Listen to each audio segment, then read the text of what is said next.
안녕하세요. 시니어 여러분에게 꼭 필요한 정보를 저장해 두고 언제든지 꺼내서 보실 수 있도록 도와드리는 시니어 정보은행입니다. 오늘도 이렇게 귀한 시간 내어 함께 해 주셔서 진심으로 감사합니다. 요즘 날씨가 부쩍 차가워졌습니다. 아침에 일어나서 이불을 걷어내는 게 점점 더 힘들어지고 손발이 잘 풀리지 않는 계절입니다. 이럴 때면 자연스럽게 이런 생각이 드시지요. 이제는 진짜 몸을 챙겨야겠다. 괜히 아프면 자식들만 고생시키지. 그래서 많은 분들이 겨울만 되면 몸에 좋다고 알려진 것들을 부지런히 챙기십니다. 검은 콩, 잡곡밥, 각종 차, 건강식품. 그런데 오늘은 조금 불편하지만 반드시 알려드려야 할 이야기를 하려고 합니다. 여러분이 그동안 건강을 위해 열심히 챙겨 드신 그 음식과 습관이 오히려 지금의 몸에는 독이 되고 있을 수도 있다는 이야기입니다. 본격적인 이야기에 들어가기 전에 구독과 알림 설정 한 번만 눌러 두시죠. 여러분의 정보 계좌에 꿀정보들을 담아 드립니다. 혹시 이런 경험 있으십니까? 밥은 분명히 잘 먹었는데 몸이 더 무겁고 아침에 일어나면 얼굴이 붓고 발목에 양말 자국이 유독 깊게 남는 느낌. 손발은 예전보다 더 차갑고 밤에는 다리에 쥐가 잘 나고 소변색도 진해진 것 같은 느낌. 그럴 때 대부분 이렇게 생각하십니다. 나이가 들어서 그렇지. 겨울이라 그런가 보다. 그리고 그냥 넘기십니다. 하지만 그 신호는 나이 탓이 아니라 몸이 보내는 구조 요청일 수도 있습니다. 문제는 음식이 나쁜 것이 아닙니다. 진짜 문제는 지금의 내 몸 상태에 그 음식이 과연 맞느냐는 것입니다. 사람의 몸은 예순을 전후로 확실히 달라집니다. 젊을 때는 조금 무리해도 몸이 버텨줍니다. 짜게 먹어도 커피를 마셔도 밤늦게 먹어도 하룻밤 자고 나면 금세 회복됩니다. 하지만 예순이 넘으면 이야기가 달라집니다. 몸속 장기들은 이미 속도가 느려졌고 힘도 예전 같지 않습니다. 특히 겨울이 되면 그 차이가 훨씬 더 크게 드러납니다. 겨울에는 낮은 기온 때문에 혈관이 수축합니다.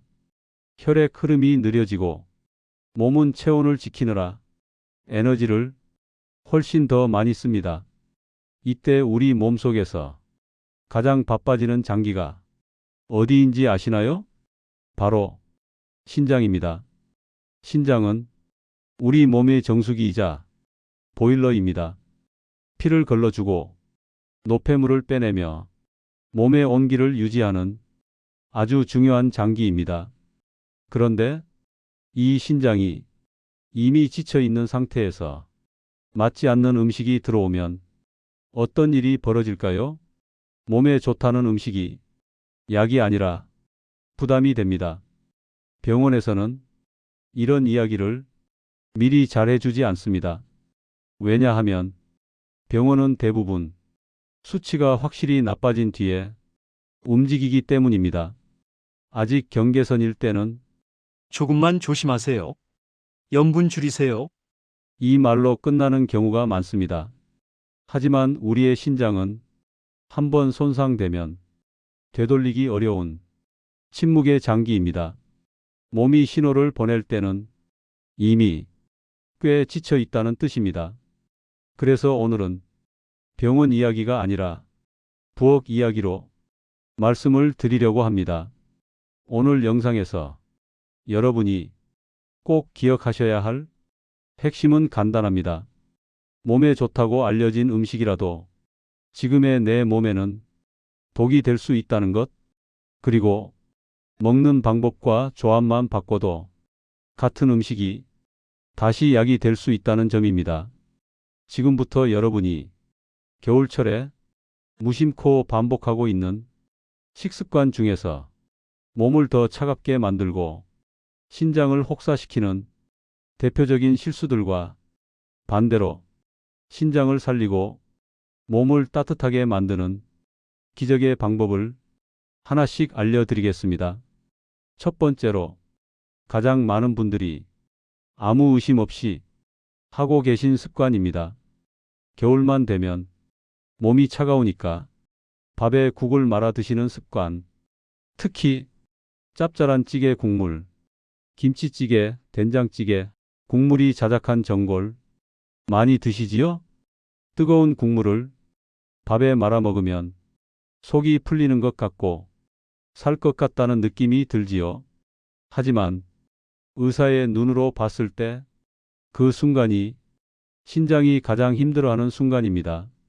뜨거운 음식은 혀를 둔감하게 만듭니다. 그래서 소금이 많이 들어가도 덜 짜게 느껴집니다. 이렇게 무심코 들어온 소금기 많은 국물이 겨울철 신장을 직격으로 공격합니다. 젊었을 때야 신장이 이 정도는 어찌어찌 처리해냅니다. 하지만 예순이 넘은 신장은 이미 역과 능력이 떨어진 상태입니다. 여기에 짠 국물이 반복되면 혈압이 오르고 몸에 물이 고이며 부종이 생기기 시작합니다. 아침에 얼굴이 붓고 저녁에 발목이 붓는 이유가 여기에 있습니다. 두 번째 실수는 식사 직후에 습관처럼 마시는 커피와 진한 차입니다. 밥배 따로 커피배 따로다. 많이들 이렇게 말씀하시지요. 하지만 신장에게는 전혀 그렇지 않습니다. 커피에 들어있는 카페인은 몸의 물을 강제로 밖으로 빼내는 작용을 합니다. 검은 콩이든 잡곡이든 영양을 처리하려면 신장은 충분한 물이 필요합니다. 그런데 식사 직후 커피가 들어오면 신장은 물 없는 상태에서 일을 해야 하는 상황이 됩니다. 마치 기름 없는 엔진처럼 과열이 시작됩니다. 겨울에는 이미 혈관이 좁아져 있어서 신장으로 가는 혈류도 줄어든 상태입니다. 이때 카페인까지 더해지면 신장은 더 버티기 어려워집니다. 세 번째는 많은 분들이 가장 억울해하시는 부분입니다. 나는 밥도 잡곡밥으로 먹고 몸에 나쁜 건 안 먹는데 왜 점점 더 힘들어질까? 이 경우 대부분 음식의 양과 타이밍에 문제가 있습니다. 몸에 좋다고 해서 많이 먹는 것이 반드시 좋은 것은 아닙니다. 특히 예순 이후의 몸은 과한 단백질과 과한 영양을 부담스러워합니다. 젊을 때는 쓰고 남은 것을 신장이 처리해 주지만 지금은 그 여력이 부족합니다. 그래서 많이 먹을수록 몸이 가벼워지는 게 아니라 오히려 더 무거워질 수 있습니다. 이제 중요한 이야기를 드리겠습니다. 여기서부터가 오늘 영상이 핵심입니다. 겨울철에 신장을 살리고 몸을 따뜻하게 만드는 가장 확실한 방법, 바로 먹지 말아야 할 것을 줄이고 먹는 방법을 바꾸는 것입니다. 첫째, 국물 요리를 드실 때 건더기만 드시고 국물은 남기십시오. 둘째, 식사 후 커피는 최소 2시간 뒤로 미루십시오. 셋째, 몸에 좋다는 음식도 정해진 양만 꾸준히 드십시오. 이 세 가지만 지켜도 겨울철 몸 상태는 확실히 달라집니다. 제가 아는 순환기내과 의사 선생님이 계신데요. 그분이 말씀하신 한 어머님 이야기를 잠깐 해드리겠습니다.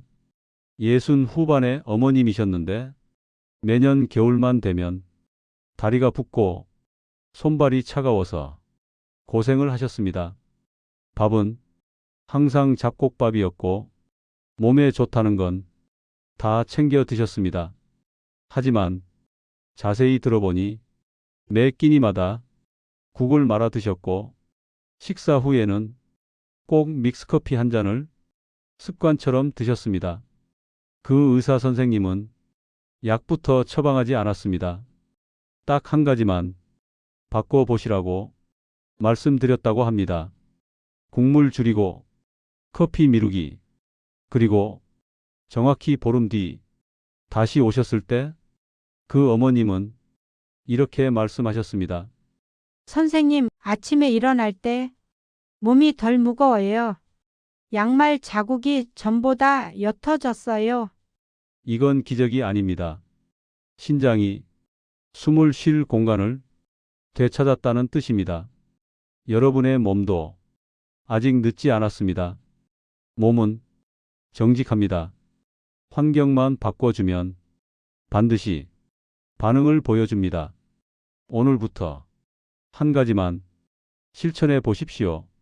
국물 조금 남기기, 커피 조금 늦게 마시기, 그리고 몸에 좋다는 음식도 조금 덜 먹기.